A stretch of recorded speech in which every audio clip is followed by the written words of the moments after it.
It is a study of a power that predates human notions of good and evil. Our investigation begins amidst the chaos and collapse of a civilization.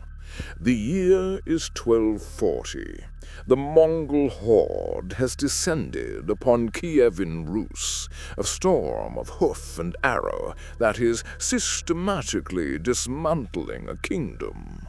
Cities are burned, armies are shattered, and the land is filled with the displaced and the terrified. It is from this tide of human misery that our first report emerges, a fragmented testimony from a refugee fleeing the smoldering ruins of his village. He speaks not of the invaders, but of something he witnessed in the deep forests that offered the only hope of escape. He describes seeking shelter in a dark wood, only to come across a smoke clearing. In the center of that clearing stood a log hut, unremarkable in its construction, but for one impossible, sanity-bending detail. It was perched atop a pair of colossal, scaly chicken legs. As he watched from the tree line, frozen in disbelief, the entire structure swiveled upon these legs as if to track his movement. The door, a dark maw in the logs, seemed to turn and face him directly. This was not a structure. It was an organism. It was an architectural horror, and the refugee knew, with a certainty that chilled him more than any Mongol warrior, that to approach it was to be devoured. To classify the entity known as Baba Yaga as a mere witch is a fundamental error of taxonomy. She is not a practitioner of magic in the human sense. She is a feature of the world itself, a primordial force that has existed in the deep Slavic forests since long before the arrival of Christianity or the founding of the Rus. She is a guardian, a gatekeeper. Her domain, the wild, untamable forest, is not just a physical location. It is a metaphysical threshold, the borderland that separates the world of the living, Yav, from the world of the dead, Narth. Her morality is not human. It is alien, ancient, and utterly ambiguous. In one tale, she is a cannibalistic predator who hunts and devours children. In another, she is a reluctant helper, a granter of boons and magical items to heroes who prove their worth. In still others, she is simply a tester of souls, a dispassionate arbiter who confronts any who wander into her domain and subjects them to her own inscrutable judgment. She is not good, nor is she evil. She is a constant, a law of nature given a terrifying, animate form. An encounter with Baba Yaga is a ritualistic and deeply perilous affair, governed by a set of ancient and unwritten rules.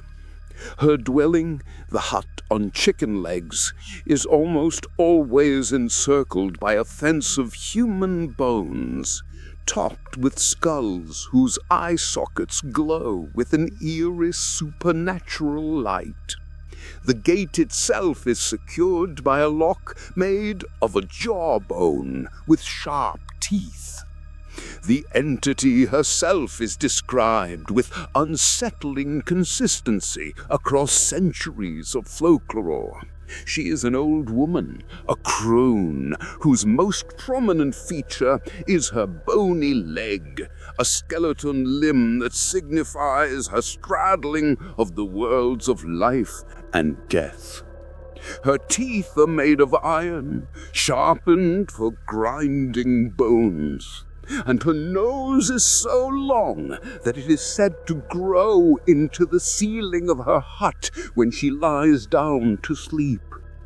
She travels not by walking, but by flying through the air in a giant mortar, steering with a pestle as a rudder, and sweeping away all traces of her passing with a broom made of silver birch. To enter her hut is to submit oneself to a test. She will confront any visitor with a series of seemingly impossible tasks. These are not riddles to be solved, but labors to be endured, designed to measure a person's character, their wit, and their respect for the ancient protocols of the forest. The penalty for failure is almost always to be cooked and eaten. Our archives contain the translated testimony of a young woman named Anya, recorded by a traveling monk in the late 13th century. Her village had been razed by a Lithuanian raid, and she was the sole survivor, fleeing with nothing but the clothes on her back and a small carved wooden bird given to her by her late mother. Lost and starving in the forest, she stumbled upon a clearing and saw the impossible, a hut standing on giant chicken legs, surrounded by a fence of bones. Remembering her grandmother's tales, she knew she had a choice: to die of starvation in the woods or to face the entity within. She approached and, following the old stories, spoke the proper incantation. Little hut, turn your back to the forest and your front to me. The hut groaned and turned to face her. The door creaked open. Inside, Baba Yaga lay waiting. The crone set her a series of tasks to be completed by morning. First, to separate a pile of poppy seeds from a pile of dirt. Then, to sort a bushel of spoiled wheat from the good wheat. Each task was a physical impossibility for a single person in a single night. Anya did not despair. Remembering her mother's words that kindness is its own magic, she took the small wooden bird from her pocket and left it with a few of her last crumbs of bread as an offering. Then she simply began to work. As she toiled, she heard a faint scratching, a quiet rustling. A legion of mice emerged from the floorboards, swarming the piles. Armies of ants marched from the walls. Flocks of sparrows flew in through the chimney. By morning, the tasks were complete. Baba Yaga, upon seeing the perfectly sorted piles, did not offer praise, but a simple guttural grunt of acknowledgment. Anya had passed the test.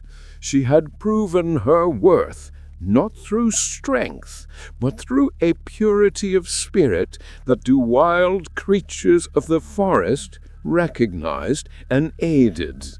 Baba Yaga allowed her to leave, pointing her in the direction of a safe village, her life spared by an ancient and impartial judgment. In the final analysis, Baba Yaga must be understood as the personification of the wilderness itself. She is the deep, dark, primordial forest given a voice and a will. She is not evil in the way a human villain is evil. She is dangerous in the way a blizzard or a rockslide is dangerous. Her morality is the morality of nature. impartial, unforgiving, and operating on a scale that is utterly indifferent to human concepts of fairness or justice. Her hut is the boundary between the known and the unknown, the civilized world and the untamable wild.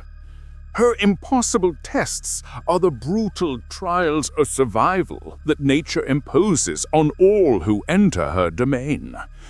To survive an encounter with her is to prove that you understand the ancient rules of her world, that you possess the wit, the resilience, and the humility to exist within a system that is far older and more powerful than you are.